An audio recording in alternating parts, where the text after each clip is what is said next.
अस्सलाम वालेकुम दोस्तों, मैं हूं उमैर अदीस और आप देख रहे हैं यू आर अदीस।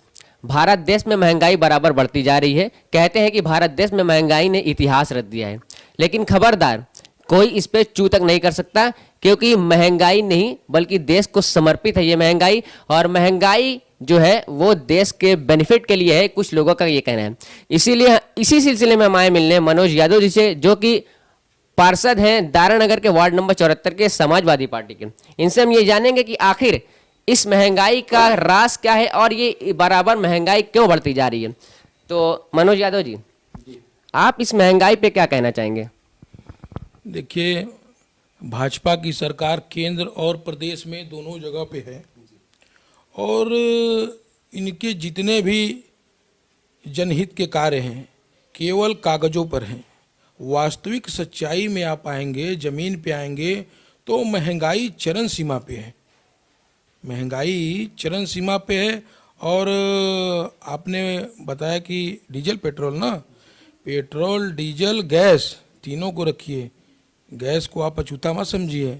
गैस को, चूँकि पेट्रोल डीजल जितना महत्वपूर्ण है उतना महत्वपूर्ण गैस भी है। पेट्रोल डीजल गैस तो इस समय ट्रेंडिंग में है, लेकिन आप प्याज का दाम ले लीजिए या किसी भी सब्जी का दाम ले लीजिए, कोई भी रेट बराबर बढ़ता जा रहा है। तो ये क्यों है? बल्कि कुछ लोगों का ये कहना है कि ये देश को समर्पित है, ये देश के बेनिफिट के लिए है, और जो केंद्र की सरकार ये फैसले ले रही है वो जो देश में बजट का घाटा चल रहा है उसी को पूरा करने के लिए ले रही है। जो लोग ये कह रहे हैं कि देश को समर्पित है, वो दरअसल भाजपा के अपने लोग हैं। वास्तविक आप गोदी मीडिया तो नहीं है। मैं जनता के लिए मीडिया रिपोर्टिंग कर। मैं बोलूंगा तो आपको दिखाना पड़ेगा। गोदी मीडिया रहेगी तो जमीनी हकीकत नहीं दिखाएगी जी। तो इसलिए मैंने पूछा, बुरा नहीं मानिएगा कि आप गोदी मीडिया तो नहीं है। तो कहने का मतलब ये था कि भाजपा के जो लोग हैं वो इसको बता रहे कि बहुत अच्छा है, जनहित का कार्य है। इसी तरह भाजपा का एक बाबा था 1.5 लाख वाला, वो बाबा कहता था कि 35 रुपया लीटर पेट्रोल और 300 रुपया में गैस मिलेगा।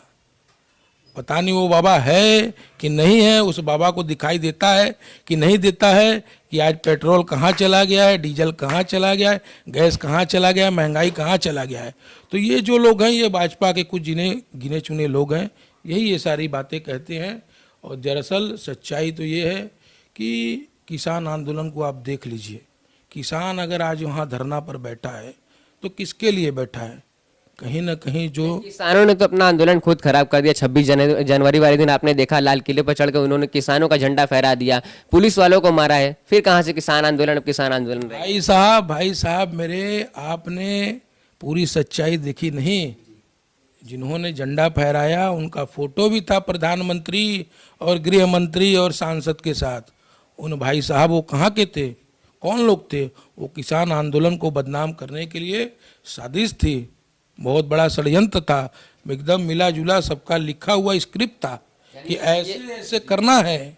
आप ये कहना चाह रहे हैं कि गवर्नमेंट ने खुद वहां पे अपने लोगों को घुसाया और इस आंदोलन को डाइवर्ट करने की कोशिश की? मेरे कहने का मतलब ये है कि किसान आंदोलन से दिक्कत किसको है? आम जनमानस को थोड़े ना दिक्कत है। किसान अगर वहाँ लड़ रहा है तो किसान किसके लिए लड़ रहा है? किसान अगर आज वो लड़ाई नहीं लड़ेगा तो मैं आपको बता दे रहा हूँ कि कल यही आटा, गेहूँ, चावल आप 100 रुपया जियो के पैकेट में 100 रुपया किलो में आप खाएंगे। तो किसान अगर लड़ाई लड़ रहा है तो हम लोगों के लिए लड़ाई लड़ रहा है, जिससे उसको नुकसान है। कहीं ना कहीं मैं राहुल गांधी जी की एक बातों से बड़ा सहमत हूँ, हम दो हमारे दो। उन्होंने बड़ा अच्छा चीज़ बताया था। तो उनके हम दो हमारे दो हैं, उनको उस चीज़ों से नुकसान है तो उनको ये दिक्कत है। हाँ, आखिर क्या रीजन है कि ये 400 से गैस का दाम 800 हो गया, पेट्रोल 50 से 100 हो गया? रीजन क्या है और इसका हल क्या है? रीजन तो देखिए ये है कि जब तक से आप जमीनी हकीकत को जानेंगे नहीं, जमीनी मुद्दों पर कार्य नहीं करेंगे, हमारे देश की रीढ़ की हड्डी किसान, गरीब, मजदूर, बुनकर, निचले तबके के लोग हैं। इस सरकार ने निचले तबके के लोगों को खत्म कर दिया है। एक कोई ऐसा कार्य नहीं है इस सरकार का जो निचले तबके के लोगों के लिए काम करता हो, जो गरीब लोगों के लिए काम करता हो, बुनकर, मजदूर, किसान के लिए काम करता हो। पहला ये हुआ। दूसरा क्या आपने पूछा था? इसका हल क्या है? हल क्या है? हल यही होगा कि आपने पेट्रोल टंकियों पर देखा होगा, बड़ा अच्छा होर्डिंग लगाया जाता था कि बहुत हुआ पेट्रोल डीजल पे मार, अब की बार इनकी सरकार। तो जनता को निर्णय लेना होगा, जनता को निर्णय लेना होगा कि हल कैसे निकलेगा। हल तभी निकलेगा जब इनको गद्दी से उतारा जाएगा, जब इनकी सरकार को गिराया जाएगा, तभी हल निकलेगा, और कोई हल नहीं है।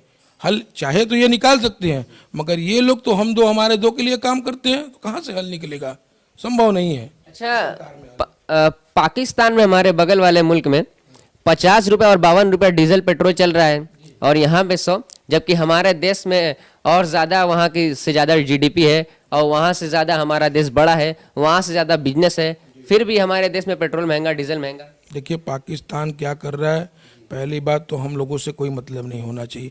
ये मुद्दा है भाजपा के लोगों का, पाकिस्तान चीन दिखाना। रह गया भाई पाकिस्तान के जो कार्यपालक हैं, वहाँ की जो आवाम है, वहाँ के जो लोग हैं, वहाँ के जो नेता हैं, वहाँ के जो सरकार चलाते हैं, वो जनहित में कार्य करते हैं। तो ऐसा है। हमारे यहाँ क्या स्थिति, आप उनको छोड़िए पाकिस्तान को, हमारे यहाँ क्या स्थिति आप उस पर बात कीजिए। हमारे यहाँ स्थिति ये है कि लगभग 4 महीनों से किसान रोड पर बैठा हुआ, पूरा ठंड बिता दिया गया, पूरा का पूरा ठंड किसानों ने रोड पर तिरपाल के नीचे बिता दिया। जहाँ हम और आप अपने घर में रजाई गद्दे में बैठते थे, किसान हमारे वहाँ बैठते थे, ये स्थिति थी। अच्छा, ये सारे फैसले जो डीजल है, पेट्रोल है, गैस है, ये सारे फैसले सेंट्रल गवर्नमेंट फैसले लेती है या फिर स्टेट गवर्नमेंट लेती है? देखिए पेट्रोल डीजल जो हो गया, सेंट्रल गवर्नमेंट से आता जरूर है, मगर स्टेट गवर्नमेंट को पूरा अधिकार है कि वो उसमें क्या कर सकती है, अपने आवाम को, अपने देश के लोगों को कैसे राहत दे सकती है, अपने प्रदेश के लोगों को कैसे राहत दे सकती है। आपको देखना है तो आप दिल्ली का उठा के देख लीजिए क्या स्थिति है। तो यहाँ पे अगर समाजवादी की गवर्नमेंट आती है इसके बाद, तो फिर क्या निर्णय लिया जाएगा, क्या फैसले लिए जाएंगे जनता के हित के लिए? वो हमें और आपको बताने की जरूरत नहीं है। आप 2012 की आदरणीय अखिलेश यादव जी की सरकार और कार्य के ऊपर अब जब गौर करेंगे तो आपको सारी चीज़ें, सारी हकीकत मालूम हो जाएगी कि राष्ट्रीय अध्यक्ष आदरणीय अखिलेश यादव जी ने जनहित में ना जाने कितने कार्य किए हैं। हमारे किए गए काम, हमारे सरकार के किए गए कार्यों को आज ये लोग नाम बदल के दिखा के अपनी उपलब्धि बताते हैं।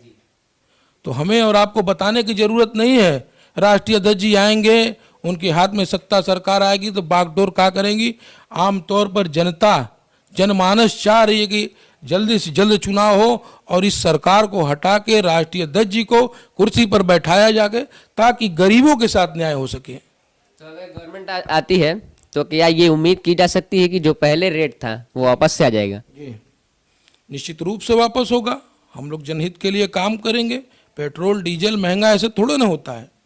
जब आप किसी कार्य पर वर्क करेंगे और बिना वर्क किए कोई भी कानून आप ला देते हैं, नोटबंदी देख लीजिए, न जाने कितनी बार इनको उस पर अपने फैसले को बदलना पड़ गया। सरकार ऐसे थोड़े ना चलती है, गवर्नमेंट ऐसे चलता है क्या?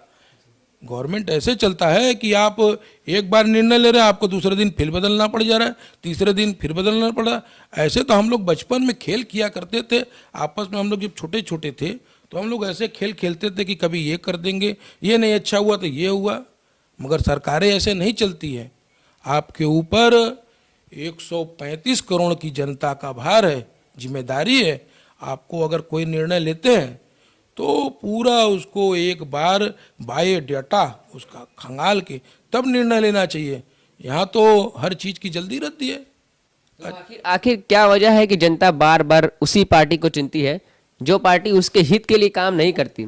जो पार्टी 100 रुपए में पेट्रोल कर देती है, जो पार्टी 90 रुपए में डीजल कर देती है, जो पार्टी 400 रुपए गैस से 800 रुपए कर देती है, जिस पार्टी की गवर्नमेंट में 50 रुपए किलो और 100 रुपए किलो प्याज बिकता है, लेकिन गवर्नमेंट, जनता को क्या हो गया है कि बार बार उसी पार्टी को चुन रही है? देखिए इसके कई कारण हैं।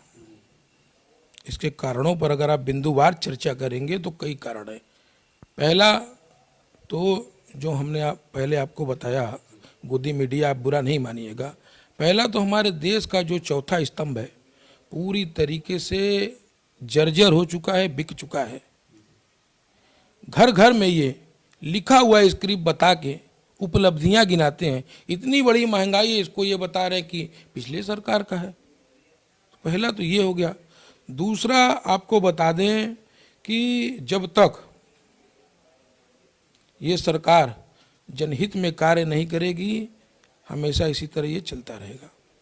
तो आप लास्ट क्वेश्चन, आज मैं एक यूट्यूब पे ही वीडियो देख रहा था, एक रिपोर्टर ने पेट्रोल पंप पे खड़े होकर कई लोगों से सवाल किया और ये पूछा कि आपको इससे क्या फर्क पड़ता है कि 100 रुपये अगर पेट्रोल हो गया तो आपको क्या फर्क पड़ रहा है आपकी रोजमर्रा की लाइफ में।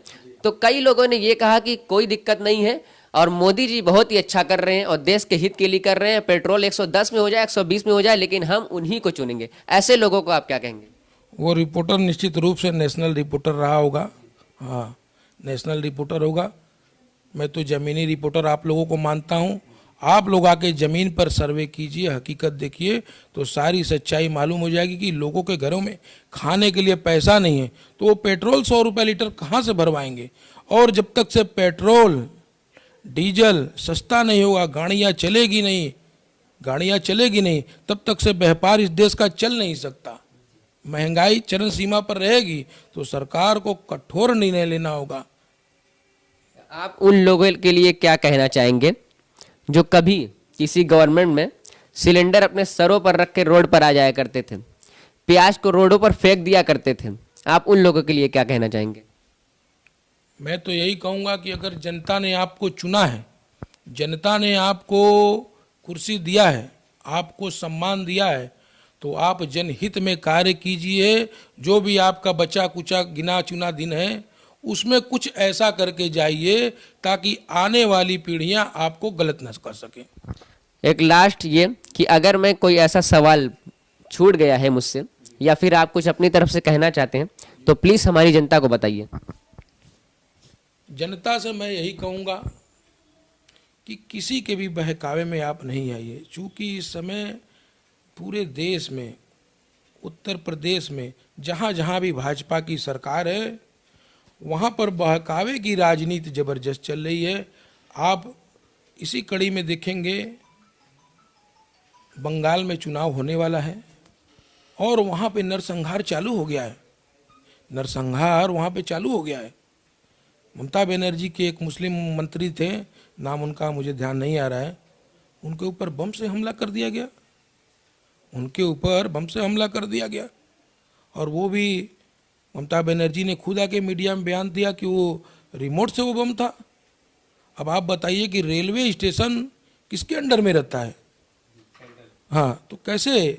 तो मेरा कहने का मतलब यही था कि बहकावे में आप नहीं आइए, हकीकत को पहचानिए, न्यूज़ चैनलों को देखना बंद कीजिए और आप जैसे जमीनी पत्रकारों को पहचानिए और यूट्यूब, गूगल, फेसबुक पे सच्चाई देखिए तो आपको समझ में आएगा कि चूंकि अभी जहाँ तक मेरा आकलन है, जितनी मेरी समझदारी है, मुझे ये समझ में आ रहा है कि जनहित के मुद्दे को कोई उठा रहा है तो यूट्यूब के चैनल है, फेसबुक के माध्यम से है, तो वहाँ से कुछ सच्चाई हमको मिल जाती है।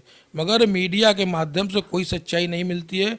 आपको अगर वोट करना है तो अपने अनुभव, अपने जानकारी, अपने विवेक से वोट करें।